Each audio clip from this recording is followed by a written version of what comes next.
مادر عزیز، ما از احوال شما باخبر هستیم. همیشه در خاطر داشته باشید که خداوند همراه صبر کنندگان است. این دنیا و مشکلی های او ابدی نیست. ما به دست این خطبر هدیه کوچکی به شما فرستادیم.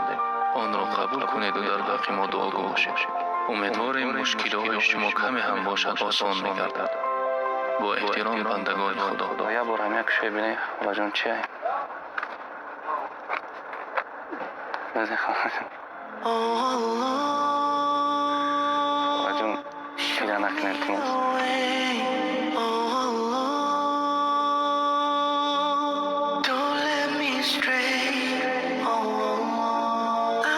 ما برای همدیگر این آدمای خوب حالم هستن خدا جون پیدا نکنید تیموز